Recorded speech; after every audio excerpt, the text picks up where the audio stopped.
안녕하세요.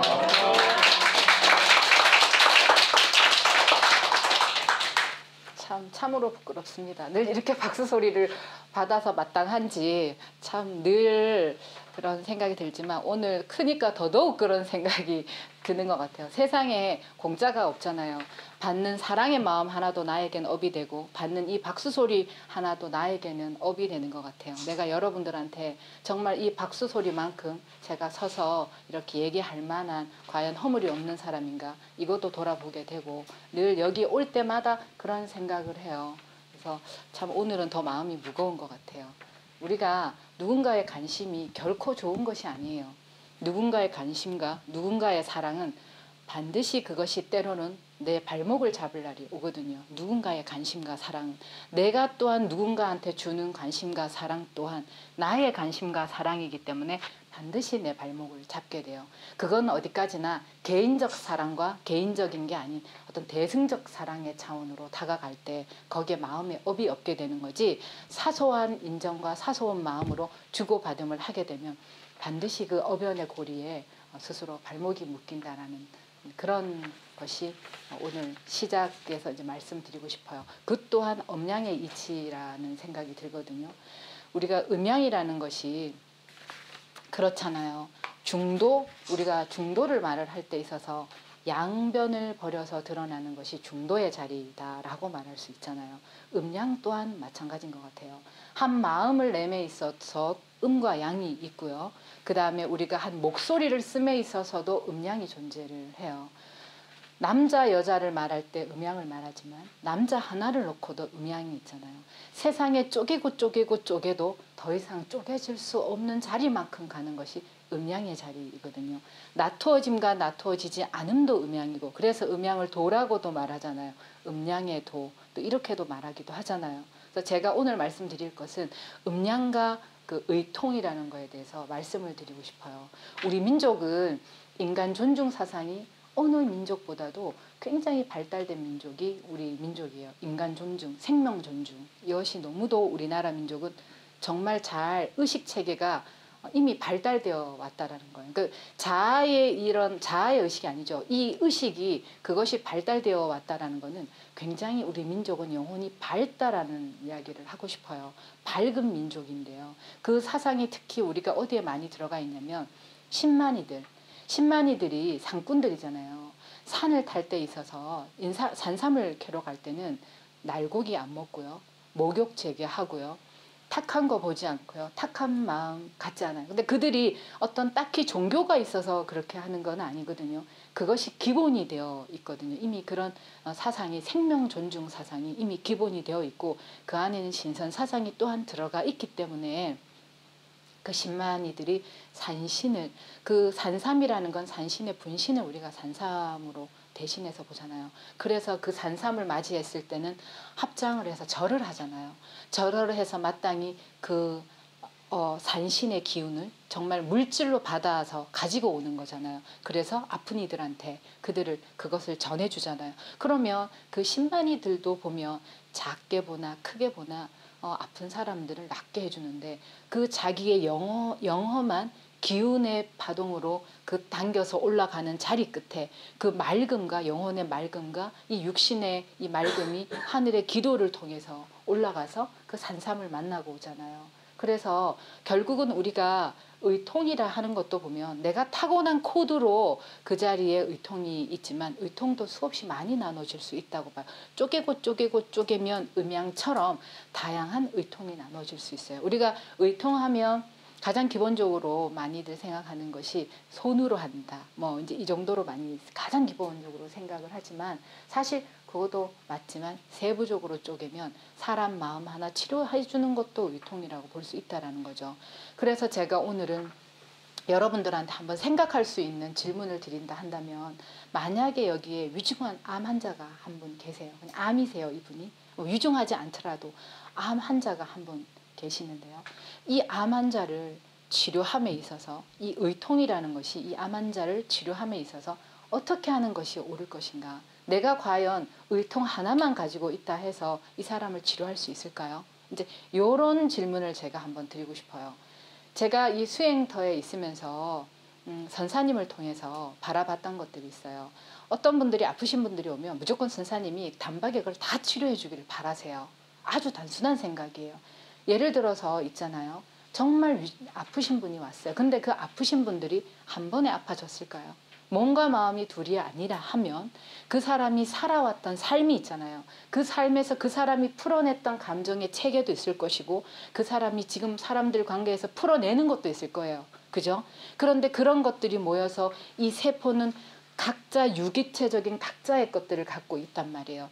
그것이 조건이 되어서 어딘가에 변형이 일어났던 게 암이 되는데, 그러면 그 변형을 일으켰던 것이 이 몸이 혼자서 자기가 한 것만은 아니잖아요. 마음이라는 체계가 더불어서 흘러 들어가서 몸과 마음의 체계가 같이 그걸 만들었단 말이에요. 그래서 제가 그 선사님이 그 암 환자를 단박에 치료해 줬어요. 그렇다 해서 그 암 환자가 그 모든 것들이 달라지지 않은 상태에서 암이 오지 않을까요? 저는 그게 아니라고 생각을 합니다.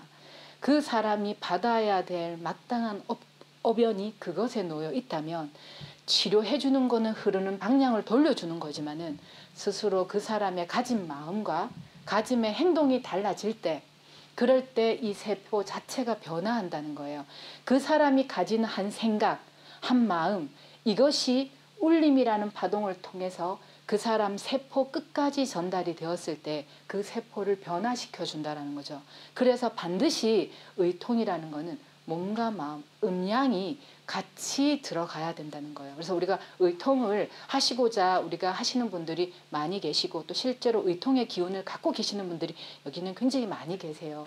타고난 코드 자체가 의통이 발달되신 분들도 지금은 굉장히 많이 계시는데, 제가 그분들한테 늘 지겹도록 많이 이야기하는 한 부분이, 의통도 너무 중요하지만 사람의 그 음과 양 속에 있는 마음의 심성을 같이 더불어서 치료해질 때 이 사람은 그 어변도 끊으면서 인생에 서서히 어변도 끊으면서 몸에 막혀있는 기운도 흘러서 그 의통이 더불어서 함께 될 때 온전한 의통의 자리에 놓이게 되는 것이 아닌가라는 말씀을 드리고 싶어서 오늘 의통과 음양이라는 것을 여러분들한테 말씀을 드리고 싶었습니다. 그렇기 때문에 모든 것들은 이것도 사실 저의 경험이에요. 저희 아버지가 폐 하나를, 제가 아주 태어날 때부터 폐 하나를 절개를 하셨어요.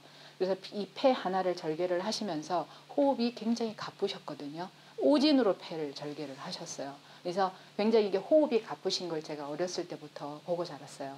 제가 이후 수행을 하면서 저희 아버지한테 드렸던 말씀이 있어요. 아버지, 지나온 모든 삶을 한번 놓아보세요 했을 때 저희 아버님이 쉽게 되지 않으셨어요. 왜냐하면 몸이라는 건 병원에서 알아서 적당히 절개를 해주고 적당히 치료를 해주지만 이 사고 체계의 방식이라는 거는 정말 변하기라는 게 쉽지가 않아요. 그래서 제가 아버지한테 마지막에 드렸던 말씀이 있어요. 이것이 아버지의 어변이라면 난 아버지가 이 생에서 당당히 그 고통을 다 받고 가시기를 제 진정 바랍니다. 이렇게 말씀을 드렸거든요. 저는 그와 같이 누구라도 대신 해줄 수 없는 것이 있어요. 도인은, 한 개인은 있잖아요. 자기의 삶의 어변에 고리가 있어서 세세생생 몸이 아프고 습관에 의해서 몸이 아파오는 것도 있거든요. 세세생생을 돌아서 가졌던 그 마음의 영혼의 습관이 몸으로 가고 몸에 그 습관이 쌓여서 있다 보면 괜히 아무것도 아닌 걸 늘 부정적으로 받아들이고, 그러다 보면 그곳에 스트레스가 쌓이게 되고, 그러면서 혼자 만들고 짓는 그곳 속에서 사람들은 나는 스트레스가 너무 심해, 그래서 병이 왔어 라고 말을 한단 말이에요. 그래서 한마음 보는 그 에너지를 변화시키는 것들도 세세생생을 돌면서 굉장히 그 수행에 중요한, 의통에도 중요한 부분이에요. 그렇지만 우리 스님네들 계시잖아요. 우리가 큰 스님들도 몸에 병고로 돌아가신단 말이에요. 몸이라는 건 4대가 모여서 만들어졌잖아요. 지수화풍에 의해. 근데 그런 큰 수행자들은 이미 개체성을 놓아버려요. 그래서 앞에 아파하는 이가 있으면 그 아픔이 나요. 나라의 아픔이 나의 아픔이요.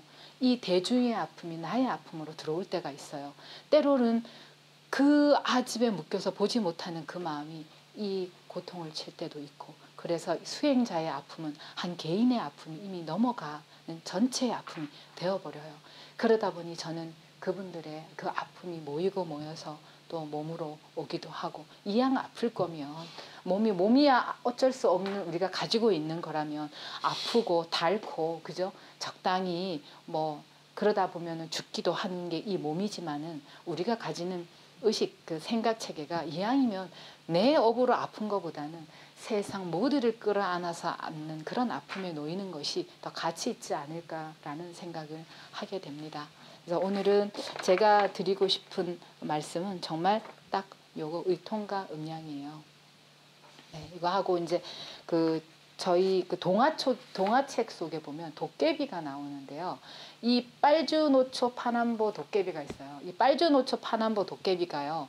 뭐를 먹냐면 빨간색 물감을 막 먹어요. 그래서 세상에 그 물감을 확 토해내니까 빨간 색깔들이 세상에 나왔어요. 초록색을 막 먹어서 초록색을 확 뿜어내니까 세상에 초록색의 그 나무잎들이 돼버렸어요. 이런 것처럼 있잖아요. 여러분들이 보는 세상, 여러분들이 인지하는 세상, 여러분들이 보고 판단하는 세상은 여러분들 내면에서 만들어 놓은 세상이라는 거를 꼭 기억하셨으면 좋겠어요.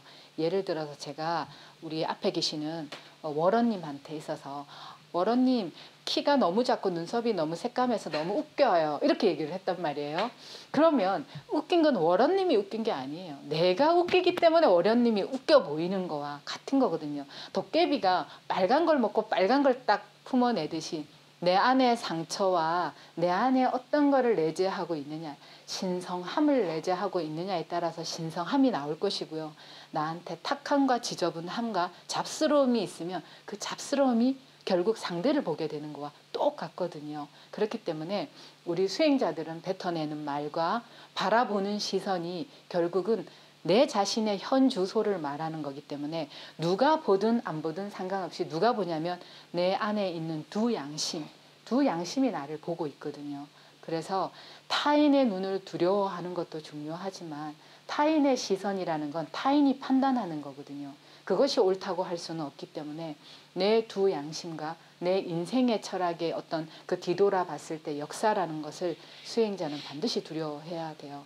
누가 보는 자리에 있던 보지 않는 자리에 있던 누구의 평가는 여러분들이 잠시 내려놓으셔도 좋고 여러분들의 두 양심을 반드시 보신다면 저는 좋을 듯 싶어요. 그래서 상대 말에 상처도 받지 마시고요. 오로지 두 양심에 의해서 상처를 받으시면 아마 맑고 향기로운 수행자가 되지 않을까 싶습니다. 오늘 여기까지 하겠습니다. 감사합니다.